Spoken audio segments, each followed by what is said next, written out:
Hello student, I am Ashima Thakur और आज हम लोग मिल रहे हैं अपने बायोलॉजिकल क्लासिफिकेशन के फर्स्ट जो आपका मोनेरा किंगडम है उसके एक्सप्लेनेशन के लिए। तो जो फर्स्ट हमारा मोनेरा किंगडम है उसके एक्सप्लेनेशन के लिए अगर हम लोग देखें तो फर्स्ट ऑफ ऑल हमें ये पता होना चाहिए कि जो मोनेरा है और जो मोनेरा किंगडम है उसमें किस टाइप के ऑर्गेनिज्म देखने के लिए मिलेंगे। मैं आपको ऑलरेडी प्रीवियस वीडियो में बता चुकी हूँ बट एक बार फिर से एक्सप्लेन कर रही हूँ कि जो मोनेरन्स होते हैं उसमें सारे प्रोकैरियोटिक ऑर्गेनिज्म मिलते हैं, या तो वो ए सेलुलर होंगे या फिर यूनिसेलुलर होंगे। तो प्रोकैरियोट्स का क्या मतलब होता है, यानी कि जिनका न्यूक्लियस होता है वो प्रिमिटिव टाइप होता है। और प्रिमिटिव टाइप होने का क्या मतलब है कि उनका जो जेनेटिक मटेरियल है वो नेकेड है, ठीक है, उसमें कोई भी न्यूक्लियर मेम्ब्रेन नहीं देखने के लिए मिलती है। अब न्यूक्लियर मेम्ब्रेन एब्सेंट है तो दैट मीन्स उनका न्यूक्लियर प्लाज्मा और साइटोप्लाज्म आपस में क्या हो गया है, मिक्स हो गया है, ठीक है। अब न्यूक्लियर प्लाज्मा और साइटोप्लाज्म आपस में मिक्स है तो क्या होगा कि उसमें हम लोग क्लियर डिवीजन नहीं कर पाएंगे और जो उसका जेनेटिक मटेरियल रहेगा वो साइटोप्लाज्म के संग मिला जुला रहेगा। और इस टाइप के जो जेनेटिक मटेरियल होता है उसको अपन क्या बोलते हैं, न्यूक्लियोइड बोलते हैं, ठीक है। तो ये आपका क्लियर हो गया। नेक्स्ट अब अगर हम लोग देखेंगे तो इसमें क्योंकि जो आपका मोनेरा होता है उसमें सारे प्रोटिस्टेंट्स मिलते हैं, सॉरी जो आपका मोनेरा होता है उसमें सारे बैक्टीरिया मिलते हैं। तो बैक्टीरिया में अगर हम लोग देखें तो सबसे पहले बैक्टीरिया का जो स्ट्रक्चर होता है, बेसिक सा जो शेप होता है वो क्या क्या होता है, उनका साइज़ क्या होता है, इस बारे में जानेंगे। तो बेसिकली अगर बैक्टीरिया के हम लोग साइज़ देखेंगे तो यूजुअली लेंथ और विड्थ में अगर हम लोग देखें तो लेंथ 2 से लेके 2.15 तक आपका 2.1 2.5 म्यू एम तक होता है, और जो लेंथ होता है वो 1 से लेके 1.5 म्यू एम तक अप्रॉक्सीमेटली होता है, ठीक है। उसके बाद अगर हम लोग देखेंगे तो बैक्टीरिया का अगर हम लोग शेप के अकॉर्डिंग देखें तो मैंने कुछ डायग्राम ड्रॉ किए हैं so that I can explain you clearly. तो जैसे कि ये आप देख रहे हैं ये आपका स्पेरिकल है तो इसको कोकई बोलते हैं, ठीक है। तो ये monococcus, cocci and coccus singular and plural है। फिर ये आपका 2 एक साथ है तो ये आपका डिप्लोकोकस, 4 एक साथ है तो आपका टेट्राकोकस, ये चैन के फॉर्म में है तो आपका स्ट्रेप्टोकोकस। फिर ये रॉड शेप्ड बैक्टीरिया है, इनको बैसिलस बोलते हैं।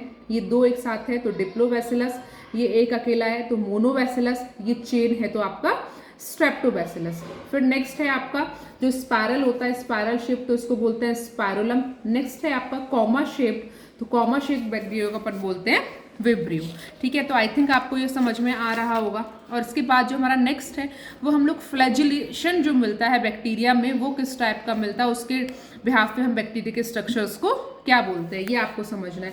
तो फर्स्ट जैसे आप देख रहे हैं ये बैक्टीरिया का स्ट्रक्चर है, इसमें एक साइड में एक फ्लैजिला निकल रहा है तो ये मोनोट्राइकस होगा। फिर इसके बाद आप देख रहे हैं कि एक बैक्टीरिया इसके दोनों साइड में एक एक फ्लैजिला है तो ये एम्फीट्राइकस हो गया। फिर ये एक बैक्टीरिया है इसके साइड में एक गुच्छा जो टफ्ट है फ्लैजिला का वो निकल रहा है तो आपका लोफोट्राइकस है।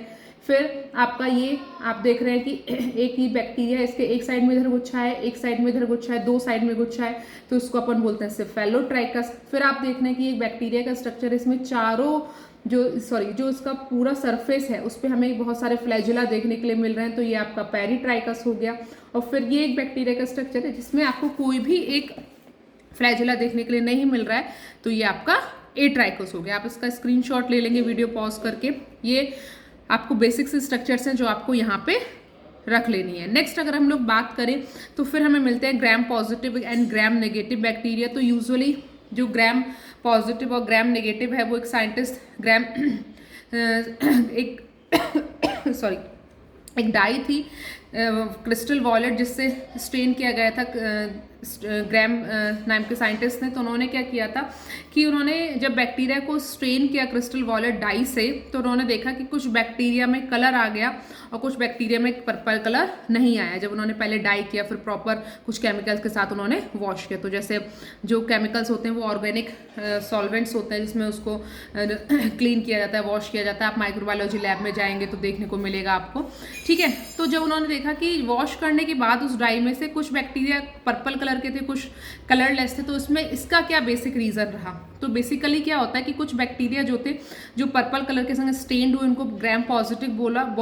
बोला, जो नहीं जिन्होंने स्ट्रेन लिया उनको ग्राम नेगेटिव बोला। तो उसके बाद जब उन्होंने उसको माइक्रोस्कोपिक स्टडी किया तो उनके जो एनवलप था उसमें कुछ डिफरेंसेस देखने के लिए मिले। जैसे जो ग्राम पॉजिटिव जो बैक्टीरिया है उसमें म्यूरिक एसिड जो होता है वो ज़्यादा होता है as compare to gram negative bacteria composition में। और अगर हम लोग टिकोइक एसिड की बात करें तो टिकोइक एसिड जो है वो एब्सेंट होता है आपके ग्राम नेगेटिव बैक्टीरिया में, बट ग्राम पॉजिटिव बैक्टीरिया में प्रेजेंट होता है। उसके बाद आपके पैप्टिडोग्लाइकन्स हैं, ग्लाइकोप्रोटीन्स हैं। तो यूजुअली जो ऑर्गेनिक सॉल्वेंट्स थे ना कुछ बैक्टीरिया के, जो उनकी आपका जो सेलुलर एनवलप उसका बना हुआ था, तो वो क्या हो गया, जैसे ही आपने उसको ऑर्गेनिक सॉल्वेंट से वॉश किया तो वो वॉश अप होकर निकल गया और उन बैक्टीरिया ने स्टेन नहीं लिया, जिसको अपन क्या बोलते हैं, ग्राम नेगेटिव बैक्टीरिया। ये एक बेसिक सा कंसेप्ट है, आई थिंक आपको समझ में आ गया होगा। नेक्स्ट अगर हम लोग बात करें तो बैक्टीरिया का क्या स्ट्रक्चर होता है, कहने के लिए तो जो बैक्टीरिया है वो प्रोकैरियोटिक है और वो यूकैरियोटिक सेल से ज़्यादा सिंपल है, बट उसका अपना एक छोटा सा बेसिक स्ट्रक्चर होता है जिसमें कहीं कहीं कॉम्प्लेक्सिटी होती है। बच्चों में बहुत ज़्यादा कन्फ्यूजन रहता है, ये स्ट्रक्चर किस काम में आता है, ये स्ट्रक्चर। तो मैंने एक सिंपल सा डायग्राम ड्रॉ किया है जिसको थ्रू मैं आपको एक्सप्लेन करूँगी, ठीक है। जैसे ये एक बेसिक सा स्ट्रक्चर है, ठीक है। अगर हम लोग इसमें देखेंगे बच्चा पार्टी, तो आप इधर देख सकते हैं, तो सबसे बाहर की तरफ आपको कैप्सूल दिख रहा होगा, ठीक है। ये जो ऑरेंज कलर का बाउंड्री दिख रही है, तो ये जो कैप्सूल है बेटा, ये ग्लाइकोकैलिक्स और म्यूसिलेज का बना हुआ है, ठीक है। ग्लाइकोकैलिक्स और म्यूसिलेज के अकॉर्डिंग अगर हम लोग देखेंगे तो ग्लाइकोकैलिक्स, अगर ये हार्ड है कैप्सूल तो ग्लाइकोकैलिक्स का बना होगा, अगर सॉफ्ट है तो म्यूसिलेज का। और इससे पहले मैं आपको एक चीज़ और बता दूं कि ये जो बैक्टीरिया के सबसे आउटर मोस्ट जो एक स्ट्रक्चर मिलता है उसको सेलुलर एनवलप बोलते हैं, और सेलुलर एनवलप में आपकी 3 चीज़ें इंक्लूडेड होती हैं। फर्स्ट आपका कैप्सूल आएगा, फिर इनर आपका सेल वॉल आएगी, और उसके बाद आपका सेल मेम्ब्रेन आएगा, ठीक है। तो ये आपका कैप्सूल हो गया। अब कैप्सूल से स्ट्रक्चर से आपको पता लग गया कि एक हार्ड होगा और एक सॉफ्ट होगा, ठीक है। इसके बाद अगर हम लोग देखते हैं तो जो नेक्स्ट स्ट्रक्चर है वो सेल वॉल का है, और अगर हम लोग सेल वॉल का देखेंगे तो सेल वॉल का स्ट्रक्चर में हमें कुछ ग्राम पॉजिटिव और ग्राम नेगेटिव बैक्टीरिया में कुछ बेसिक से स्ट्रक्चर में डिफरेंसेस देखने मिलेंगे। यूजुअली जो सेल वॉल है वो सेल मेम्ब्रेन और कैप्सूल के बीच का पार्ट होता है, और इसके साथ साथ हमें यहाँ पे कुछ पेरिप्लाज्मिक स्पेस भी देखने के लिए मिलता है। तो यूजुअली जो सेल वॉल है वो पैप्टिडोग्लाइकन्स की बनी होती है, और इन पैप्टिडोग्लाइकन्स में हमें नाग और नाम, एन एसिटाइल ग्लूकोसामाइन और एन एसिटाइल म्यूरेनिक एसिड की हमें कुछ छोटे कुछ स्ट्रक्चर्स देखने के लिए मिलती हैं, ठीक है। और ये एक कनेक्टिंग लिंक प्रोवाइड करती हैं आपके सेल एनवलप के बीच में, ठीक है। उसके साथ साथ अगर हम लोग देखेंगे तो जो बैक्टीरिया का सेल वॉल होता है उसमें हमें कुछ पोरिन्स भी मिलते हैं जो वाटर के लिए हाइड्रोफिलिक होते हैं, मतलब वाटर हाइड्रोफिलिक मतलब जो वाटर लविंग होते हैं, यानी कि वाटर को अपने अंदर से पास होने देंगे, ठीक है। तो इन एक्वापोरिन्स को यूजुअली पोरिन्स भी बोलेंगे, और वाटर इनसे पास होता है तो इनको एक्वापोरिन्स भी बोल देते हैं। अब अगर हम लोग और आगे की तरफ इसका स्ट्रक्चर देखेंगे तो हमें जो सेल वॉल होती है पॉजिटिव और नेगेटिव बैक्टीरिया में, ये थोड़ा सा पहले मैं आपको पहले भी बता चुकी हूँ कि उसमें हमें टिकोइक एसिड और की प्रेजेंस और ऑब्सेंस मिलती है पॉजिटिव और नेगेटिव बैक्टीरिया में। उसके साथ साथ जो म्यूरेमिक एसिड होता है उसमें भी हमें जो अमाउंट होता है, परसेंटेज होती है, उसमें डिफरेंसेस मिलता है, ग्राम पॉजिटिव में ज़्यादा मिलता है, ग्राम नेगेटिव में कम मिलता है। इसके साथ ही साथ जो होता है हमारा जो ग्राम पॉजिटिव बैक्टीरिया होता है उसमें जो सेल वॉल होती है वो as compare to gram negative bacteria वो हमारी थोड़ी सी क्या होती है, थिक होती है, ठीक है। अब हम लोग बात करते हैं नेक्स्ट जो हमारा स्ट्रक्चर है वो है हमारा प्लाज्मा मेम्ब्रेन।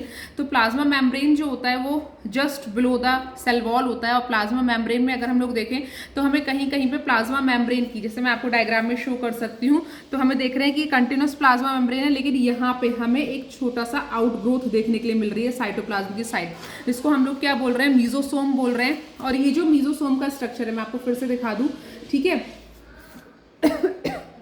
दिख रहा है आपको, ये रहा मीजोसोम, ठीक है। एक बार फिर से रिवाइज की, कैप्सूल है और इसके बीच में ये क्या दिख रहा है आपको, सेल वॉल दिख रहा है, ठीक है। ये वाला, ये सेकंड नंबर का, ओके। आई थिंक आपको क्लियर हो रहा होगा बच्चों, ठीक।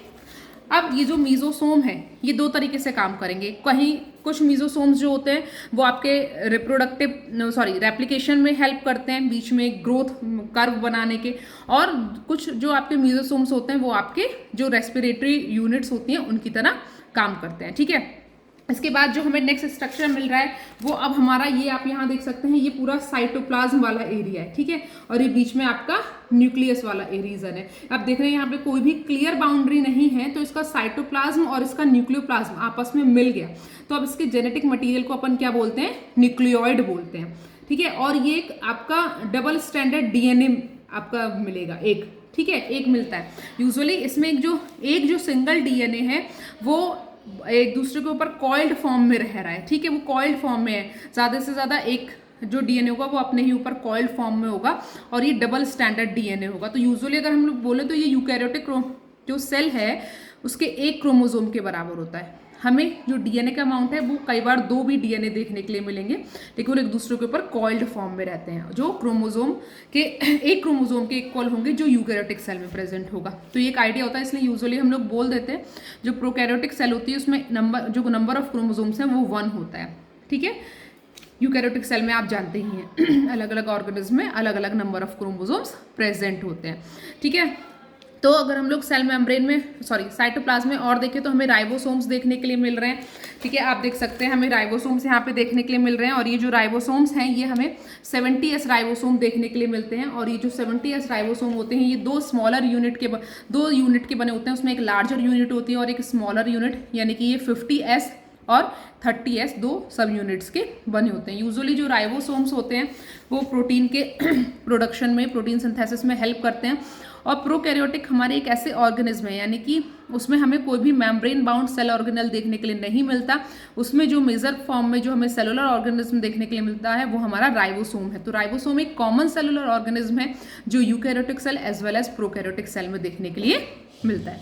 ठीक है, तो आई थिंक आपको यहाँ पे समझ में आ गया होगा। नेक्स्ट फिर अगर हम लोग बात करें तो इसमें हमें इंक्लूजन बॉडीज़ मिलती हैं। ये जो हमारी इंक्लूजन बॉडीज़ होती हैं ये हमारी हम लोग बोल सकते हैं कि रेस्पिरेटरी छोटी छोटी यूनिट्स होती हैं, स्टार्च ग्रेन्यूल्स होते हैं, कुछ रिजर्व फूड मटेरियल्स भी इसमें प्रेजेंट होते हैं जो स्टार्च, प्रोटीन और ग्लाइकॉन्स के फॉर्म में प्रेजेंट होते हैं। ठीक है, इसके बाद अगर हम लोग नेक्स्ट अगर मैं आप चीज़ को दिखाऊं तो ये मैंने यहाँ पे लिखा हुआ है प्लाज्मिड। ठीक है, as you can see here. तो ये जो प्लाज्मिड होता है ये एक एक्स्ट्रा सर्कुलर क्रोमोसोमल डीएनए होता है जो डबल स्टैंडर्ड डीएनए होता है। और ये जो प्लाज्मिड होते हैं यूजुअली बच्चों ये एक ट्रांसफर यूनिट की तरह काम में आते हैं, यानी कि एक बैक्टीरिया से दूसरे बैक्टीरिया में ट्रांसफर हो सकते हैं। और आजकल जो इनका है वो इनका बायो इंजीनियरिंग में, जेनेटिक इंजीनियरिंग में इनका बहुत ज़्यादा यूज़ किया जा रहा है, क्योंकि ये क्या करते हैं, जीन्स को कैरी करते हैं। ठीक है, ये वेक्टर की तरह काम करते हैं और जीन्स को ट्रांसफर कर सकते हैं from one organism to another. ठीक है, इसके अलावा अगर हम लोग देखेंगे तो प्लाज्मिड जो होते हैं वो यूजुअली हमारे एफ प्लाज्मिड प्रेजेंट होते हैं, कॉल प्लाज्मिड प्रेजेंट होते हैं। ठीक है, अगर आर प्लाज्मिड प्रेजेंट होते हैं। अगर हम लोग कोल प्लाज्मिड की बात करें तो ये वो इन प्लाज्मिड के पास वो जीन होंगे जो हमारे कुछ टॉक्सिन्स को रिलीज करेंगे बैक्टीरिया के थ्रू। आर प्लाज्मिड वो प्लाज्मिड होते हैं जिनके पास उनके लिए जीन्स होते हैं जो एंटीबॉडी रेसिस्टेंट बनाते हैं। और एफ प्लाज्मिड वो प्लाज्मिड होते हैं जिनके पास जीन्स उनके लिए होते हैं जो कोई भी एफ फैक्टर को पॉजिटिव करने में हेल्प करते हैं, यानी कि कॉन्जुगेशन में हेल्प करेंगे। ठीक है, तो आई थिंक अभी आपको इतना समझ में आ रहा होगा। और उसके बाद अगर हम लोग देखेंगे तो ये स्ट्रक्चर हम लोग की ऑलमोस्ट कंप्लीट हो चुकी है, बस हमारी ये कुछ पार्ट्स बचे हुए हैं, तो इसको भी मैं एक्सप्लेन कर देती हूँ। तो ये हमारे क्या होते हैं, ये आपके फ्लैजिला हैं जो आपको लंबे दिख रहे हैं। ठीक है, ये हमारी लोकोमोटरी यूनिट है फ्लैजिला की जो बैक्टीरिया में प्रेजेंट होती हैं, और ये सेलुलर एनवलप में इन्वर्ड होती हैं। ठीक है, अगर हम एक जो आपका फ्लैजिला होता है उसकी स्ट्रक्चर देखें तो उसमें हमें 3 पार्ट देखने के लिए मिलेंगे। तो as you can see here आपको यहाँ पे एक आपका नीचे हुक दिखेगा, फिर ये बेसल बॉडी दिखेगा और ये फिलामेंट वाला पोर्शन है। तो ये जो हुक वाला पोर्शन है ये आपका जो सबसे इनरमोस्ट जो सेल मेम्ब्रेन है उसमें इनोकुलेटेड है अच्छे से, और उसके बाद इसमें से बेसल बॉडी निकल रहा है। तो बेसल बॉडी एक कनेक्टिंग लिंक है जो आपके हुक और फ्लैजिला को कनेक्ट कर रहा है। तो हुक होल्ड करके रख रहा है सेलुलर एनवलप में, जो आपका बेसल बॉडी है वो कनेक्टिंग लिंक है, और जो फिलामेंट है वो आपकी लोकोमोटरी यूनिट है जो बैक्टीरिया को लोकोमोशन में हेल्प करेगा, कुछ को ग्रिप करने में भी कभी कभी हेल्प करता है, फूड को होल्ड करने में। ठीक है, उसके बाद जो हमारी कुछ अलग स्ट्रक्चर्स होती हैं वो हमारी आती हैं प्लीन और फिम्ब्री। देखो ये आप छोटे छोटे स्ट्रक्चर देख रहे हो, ये प्लीन और फिम्ब्री स्ट्रक्चर्स है। ठीक है, ये छोटे छोटे वाले जो अलग कलर से बनाए हुए हैं। ठीक है, और इनसे अलग। अब इनका क्या फंक्शन है, तो यूजुअली जो बच्चे होते हैं वो प्ली और फिम्ब्री में ना बहुत ज़्यादा कंफ्यूज रहते हैं कि ये है क्या। मैं आपको पहले ही क्लियर कर दूं कि ये लोकोमोटरी यूनिट नहीं है, बट ये स्मॉलर आपकी जो सपोर्टिंग यूनिट्स होती हैं बैक्टीरिया के लिए किसी भी चीज़ को होल्ड करने में वो है। अब इनका काम कैसे, प्लीन एज कम्पेयर टू फिम्ब्री कम होती हैं। ठीक है, 2 से 4 मिलेंगी।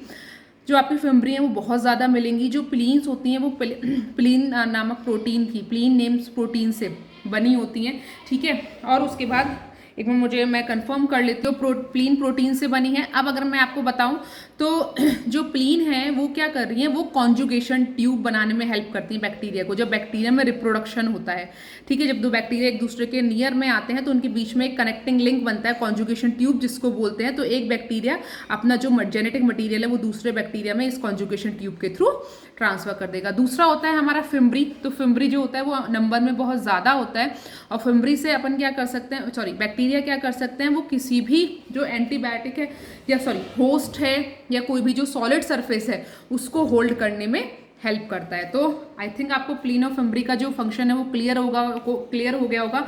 ये लोकोमोटरी यूनिट बिल्कुल भी नहीं होती हैं। लोकोमोटरी यूनिट फ्लैजेला होता है और ये सिर्फ क्या करती हैं, उसको सपोर्टिंग रोल प्रोवाइड करती हैं, ठीक है।